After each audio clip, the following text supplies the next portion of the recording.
Esto es Bolsillos sin Estrés, una producción original de Enclave, y queremos ser tu podcast de confianza en temas de tus finanzas personales, en temas de finanzas de lo que manejas día a día.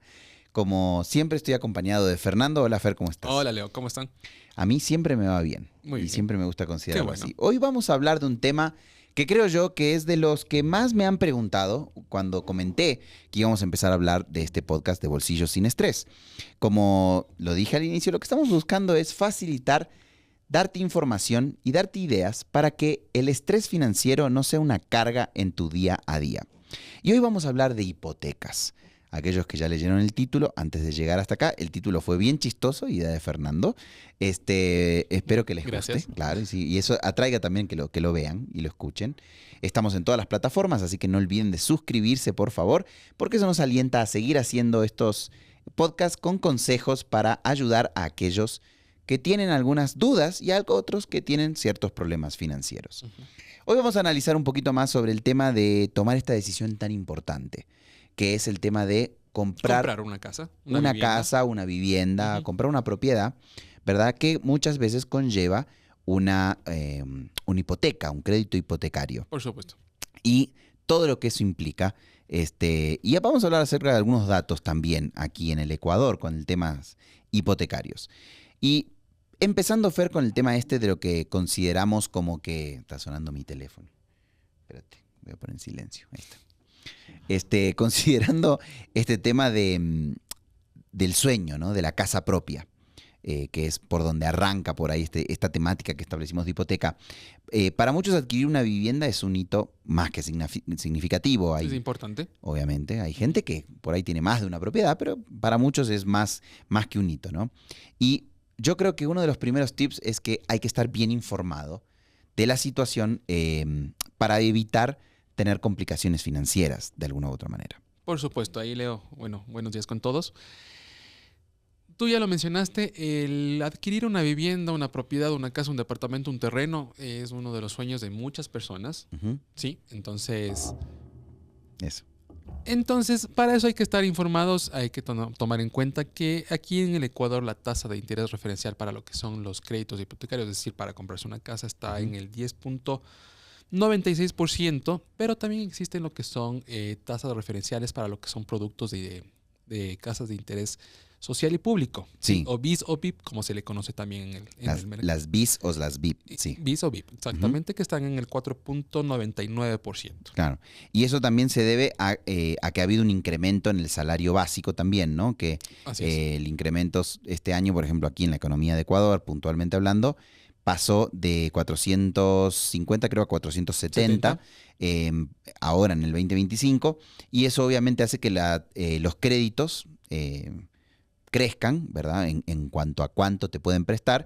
Y obviamente también los créditos con tasa subsidiada también aumentan, ¿no? Aumentan. Entonces, por ejemplo, ahorita el crédito ya no es de 100, sino que el crédito de vivienda puede llegar a ser de 107.630. Así es. Eso bajo estas condiciones del BIS o BIP, sí.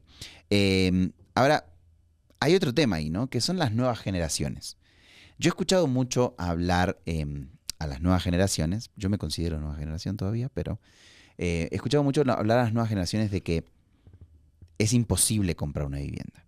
De que para qué comprar una vivienda, ¿no? Eso ya quedó en mis abuelos, eso ya quedó en mis padres. Pero, ¿es tan así o no?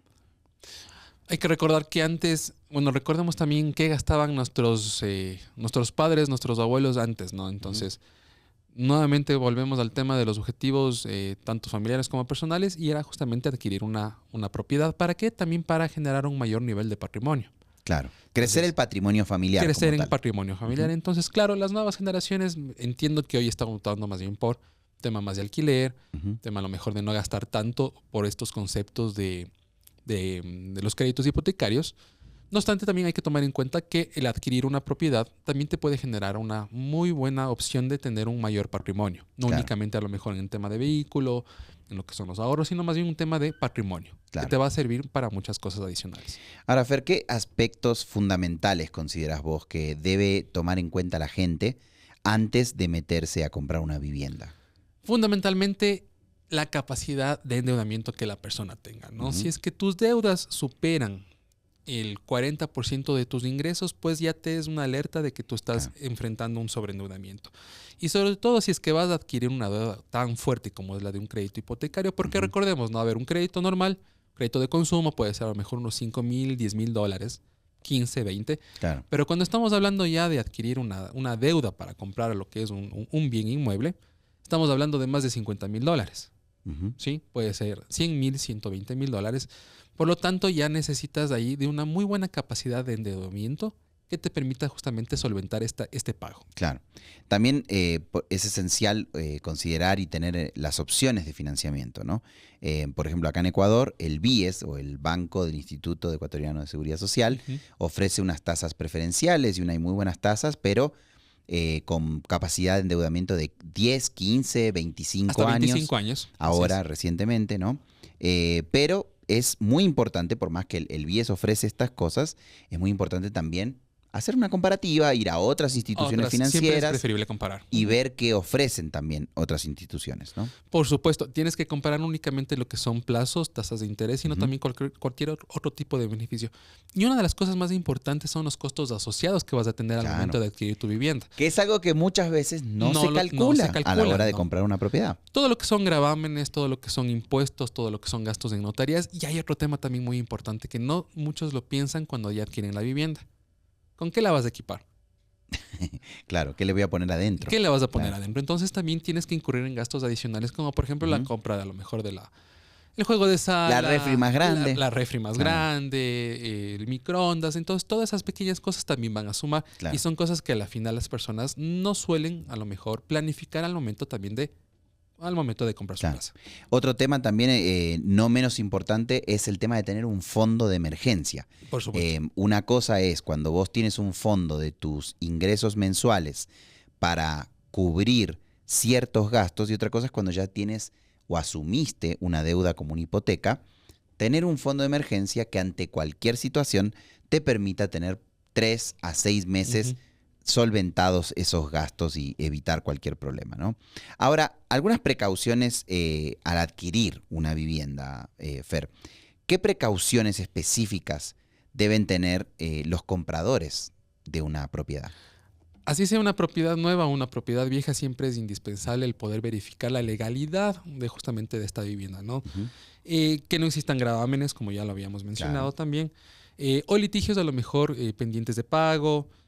Un certificado de gravámenes en el registro de la propiedad es lo mejor que uno puede solicitar al momento de estar buscando lo que es una propiedad, ¿sí? Y de igual forma también es importante que si es que estás buscando a lo mejor una propiedad usada, verifique ciertas condiciones, ¿no? ¿Sí? Si es que no tiene ningún problema, los daños justamente de construcción, el estado justamente de la vivienda, para que luego no tengas que incurrir luego en ¿qué? En gastos, porque muchas veces ¿qué es lo que pasa? O he escuchado a algunas personas que ya compran una vivienda usada. ¿Y qué es lo que sucede? Van a la vivienda y después empiezan a aparecer un montón de problemas. Comienzan a aparecer tuberías, paredes, pintura, humedad. Entonces también te genera ciertos gastos adicionales. Y ahí viene el tema, obviamente, también de la ubicación. Hay que ver dónde está ubicada la casa, qué tipo de riesgos puede tener, o la propiedad, mejor dicho. Y también el tema, para lo que vos comentabas, ¿no? De estos temas técnicos que por ahí no todos estamos al tanto de cómo funciona la plomería o cómo funciona la electricidad de una propiedad. Por supuesto. Solo sabemos que apretamos la tecla y prende la luz. Pero sí es importante al momento de considerar una compra, por ejemplo, una visita técnica. Que un experto técnico lo vea, pueda revisarlo, pueda ver que todo esté en óptimas condiciones, porque como bien veníamos diciendo, la compra de una propiedad es un bien que seguramente va a ser a largo plazo. Va a estar en la familia este bien por algún tiempo y nadie se quiere endeudar en algo que en pocos meses nos dé dolores de cabeza, ¿verdad? Sí, así es. ¿Qué otra cosa más también es importante que podamos revisar a la hora de comprar una propiedad? Es muy importante de lo que mencionábamos al momento de escoger la institución financiera adicional del tema de los plazos, es también verificar las condiciones de la tasa de interés, ¿no? Tú ya mencionaste un dato muy interesante correspondiente a lo que son la tasa del BIES, sí, una tasa muy asequible, muy interesante, pero hay instituciones que también tienen tasas de interés variables. Claro. ¿Qué quiere decir esto? No son tasas de interés fijas, sino que más bien cuando son tasas de interés variables, las mismas pueden modificarse en ese tiempo. Y si estamos haciendo una deuda tan a largo plazo como esta de 25 años, puede que estas tasas a lo mejor varíen. ¿Y eso qué va a significar? Que tú tu cuota, sí, la cuota mensual que tú vayas a pagar, también se incrementa. Claro. Y eso es un imprevisto para la persona. Claro, por eso hay que leer detenidamente todos los documentos que uno vaya a firmar antes de firmarlos. Por supuesto. A mí me pasó, y voy a contarlo como caso personal, la primera hipoteca que yo asumí, no leí los documentos a profundidad. La letra chiquita. Claro, los firmé. Y me sucedió que al momento de querer precancelar esa hipoteca, porque habíamos vendido ese bien inmueble y queríamos comprar otro más grande, ¿no? Que es lo que suele pasar, claro, la precancelación nos costó bastante más de lo que nos debería haber costado. ¿Por qué? Porque había ahí una letra pequeña con algunos gastos administrativos y algunos gastos también de intereses, por más que estábamos precancelando el valor que se debía hasta ese momento. Todo eso está justamente al momento de realizar los papeles del crédito, es justamente importante que lo puedan leer completo, ¿no? Claro. Ahí tienen la letra pequeña, como suelen decir. Sí, la letra chiquita. Algunos datos relevantes del mercado hipotecario, hablando puntualmente de Ecuador, ¿no? Vamos a compartir algunas estadísticas actuales con respecto al endeudamiento en Ecuador, ¿te parece? Dale. Vos tenías ahí una primerita por ahí. Sí, según el estudio de la Red Financiera para Desarrollo, los ecuatorianos están optando por plazos de endeudamiento ya mucho más largos y también con montos mucho más elevados. Por ejemplo, el porcentaje de personas que difieren sus compras de alimentos ya es de más de 6 meses, ¿sí? Ha aumentado del 13%. Que van al supermercado, pasan la tarjeta de crédito y compran en cuotas. En cuotas, ¿no es cierto? Ya no es ni a 2 ni a 3, sino que es a más de 6 meses. Esto ha aumentado del 13% al 32% entre el 2015 al 2023. Es un número bastante preocupante. Preocupante, es alarmante. Yo tengo otro número acá y dice que la deuda pública per cápita en Ecuador ha crecido significativamente, pasando de $694 en el 2009 a 3.549 en el 2021, lo que representa un crecimiento del 411%. Ahora, sí, yo sé, estamos hablando de deuda del Estado, pero sí. aunque no lo crean, sí, todo lo que corresponde a lo que son deudas del Estado, a la final son políticas macroeconómicas. ¿Y a quién le termina afectando de una u otra forma? Al usuario. Al usuario ecuatoriano, correcto. Y también afectan justamente en lo que son las tasas de interés. Es fundamental entender cómo el plazo de un préstamo afecta a los intereses que pagaremos de alguna u otra manera. Así es. ¿No? ¿Cómo funciona ese tema del plazo? Muy buena pregunta, Leo, porque aquí es donde la gente también comete el mismo error. ¿Sí? Cuando nosotros o las personas quieren adquirir una deuda hipotecaria, te ofrecen, le dicen, señor Leandro, usted tiene las opciones de hacer el plazo de 5, 10, 15, 20 o hasta 25 años. Y las cuotas te van a mostrar y te van a decir que las cuotas van a ser mucho más bajas cuando el plazo es más alto. Y uno dice, perfecto, entonces me voy a ir ¿por dónde? Al plazo más largo, ¿no es cierto? Porque quiero pagar unas cuotas más pequeñas. Lo que la gente por lo general desconoce es que cuando nosotros vamos por esa opción, estamos pagando más intereses. Claro. ¿Sí? ¿Qué es lo que pasa al contrario? Si es que nosotros vamos por un plazo mucho más pequeño, efectivamente vamos a pagar cuotas mucho más altas, ¿sí? Pero vamos a pagar menos intereses. Vamos a pagar menos intereses. Ahora, demos un ejemplo, si te parece, un ejemplo de cómo funciona esto con números reales, con números de aquí de Ecuador, como para entender este tema de la diferencia de plazo. Por supuesto, digamos que tú adquieres una deuda de $100,000 para comprarte un departamento, ¿no es cierto? A un plazo de unos 15 años. Tasa por ciento, un 10%. Sí, lo que dijimos recién, el 10% anual. 10% anual, ¿no es cierto? Entonces, las cuotas van a ser aproximadamente de unos $1,075 mensuales. Eso puede variar dependiendo la institución, dependiendo los gastos administrativos, seguros, etcétera, ¿no? Exactamente. Pero más o menos $1,075 por mes. ¿No es cierto? ¿Cuánto es lo que vas a pagar en total de intereses al final de esos 15 años? Va a ser de $93,500.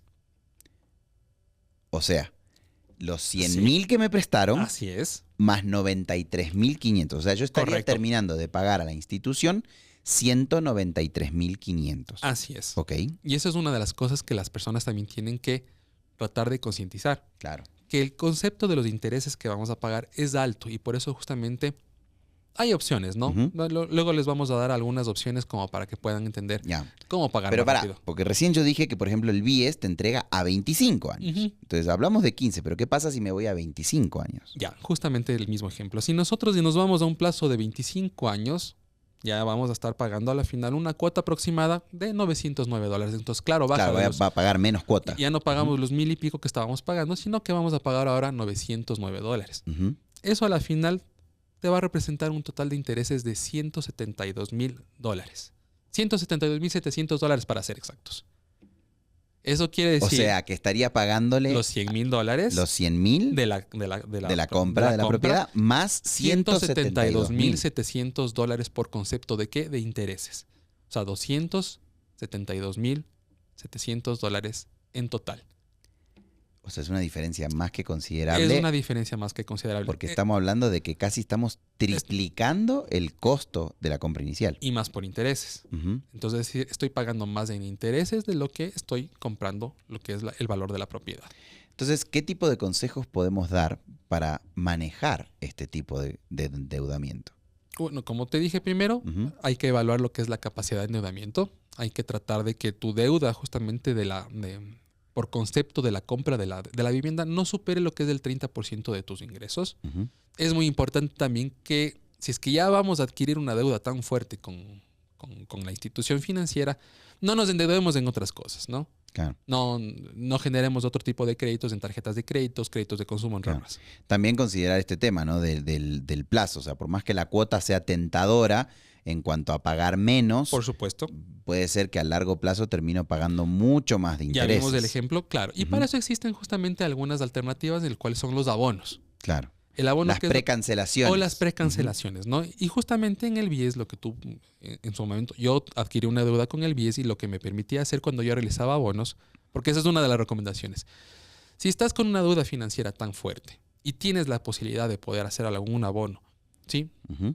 Te permite justamente hacer dos modificaciones. ¿Qué prefieres? ¿Bajar el tiempo o bajar lo que es la cuota?